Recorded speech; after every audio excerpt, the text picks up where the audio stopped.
What's up guys, Matt here. We've known about the Dungeons and Dragons minifigures that are going to be coming out later this year for a while now. We first got one of those when the larger castle set came out for Dungeons and Dragons a few months back. I didn't buy that set because I just couldn't justify the price at the time, but now that the minifigures are just about a month away now, I am so excited to talk about these now that we've got more final looking pictures instead of the renderings that we had before. So let's take a look at these really cool minifigs and what we can expect when they come out on September 1st. What we're looking at here is a page from a magazine that has all these great minifigures. Starting in the upper left, we can see a half-elf bard with a printed lute. That thing looks amazing. That's the best looking lute I've ever seen. They come with dual molded legs and a really great looking lavender scarf, and we can see that the hands are lavender too, so they've got matching scarf and gloves there. That sword looks really great, and of course this minifigure comes with what is probably a single piece molded hair and ears at the same time. It looks really nice. I can't wait to see it. Right next to the bard, we've got a Githyanki warlock with an eye staff. That minifig is holding a really cool looking knife that's a new mold, I think. I love that fantasy look of that knife.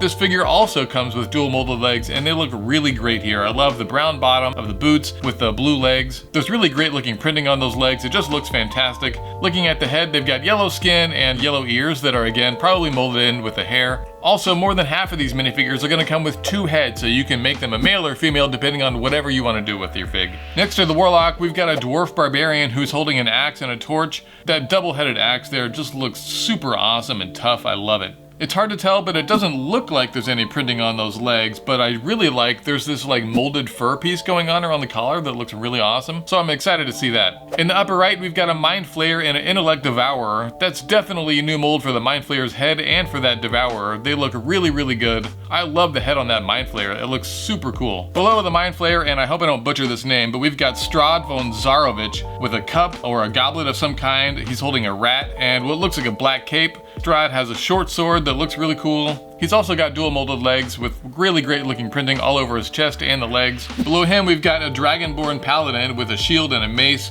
That mace I think might be a new mold, but definitely that's a new print for that shield, and that looks really cool. I mean, I'm a sucker for any castle stuff from Lego, so I'll take any shield you give me. The chest on this Paladin looks great. The Dragonborn head looks really nice. The printing on the legs look great. This is gonna sound dumb, but one of my favorite parts of this might be that like fringy piece dangling on the bottom of that mace. That looks really great. I don't know if we've seen that before, but I think it looks awesome. Next to that Paladin, we've got a Tiefling Sorcerer who also looks really good. That Sorcerer is holding a red baby dragon that looks super cool. The black hair and the horns are molded together and they look really nice. There's a tail coming out of the back. I'm not sure exactly how the tail is going to connect, but I love the color of it and it looks like it's going to be really nice. We get great looking printing all over the chest, the legs, and the arms. I don't know a ton about Tiefling Sorcerers, to be honest, but there's also some like really cool translucent lavender like lightning coming out of the hand, and that looks really cool. I don't know if that's claws or lightning of some kind. Below that Sorcerer, we've got Zas Tam. What a great name, first of all. Zas comes with a printed robe piece, a printed translucent red skull, which looks really cool. He's got a cape with a collar on that cape, and that looks awesome. I'm really hoping that the interior of that cape is going to be red and the exterior will be black. I really love those like two-tone capes that we see sometimes. They've also got a translucent orange energy blast thing that looks pretty cool. To the left of that minifigure, we've got a halfling druid, and they're holding a little bird, and they have a cape on. The hood of that cape has some really cool like antlers or some other kind of like antler-like decoration on top that looks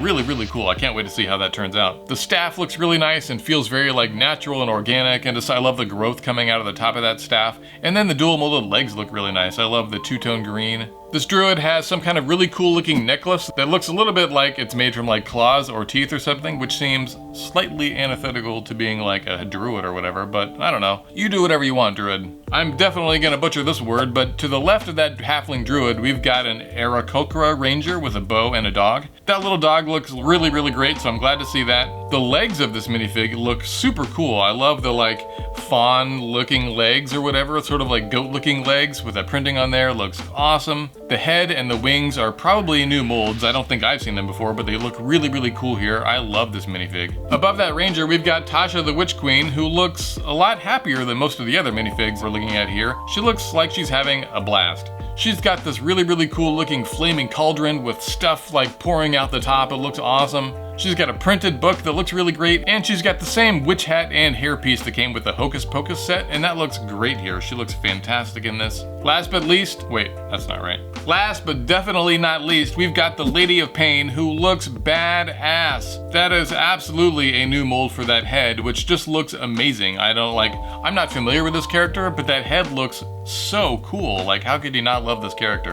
The Lady of Pain comes with a little printed box. Is this something like the Dune box where you like put your hand in it and it causes pain or something? Or maybe this is completely different. I really have no idea. That little box though has what looks like a mountain inside of a red circle, so that's pretty cool looking. The printing all over the chest and then the like robe piece for the bottom half looks really, really good. The printing looks fantastic. This character comes with a really unique kind of cape that looks really, really cool. I can't wait to see that. And that's going to be all the minifigs that come out in the CMF line in September. I'm so excited. They look awesome. And again, D&D's never really been my thing, but still, I think the castle looks really good. These sets look really nice. A lot of people are really excited for the possibility of Dungeons and Dragons, like a whole line of those sets coming out, and I would totally buy them, even though I've never played. I think all these things look really, really cool, but let me know what you think in the comments below, or if I bungled anything, if I said anything really stupid, or if you want to correct anything I said. Otherwise, have a good rest of your day. Later, nerds!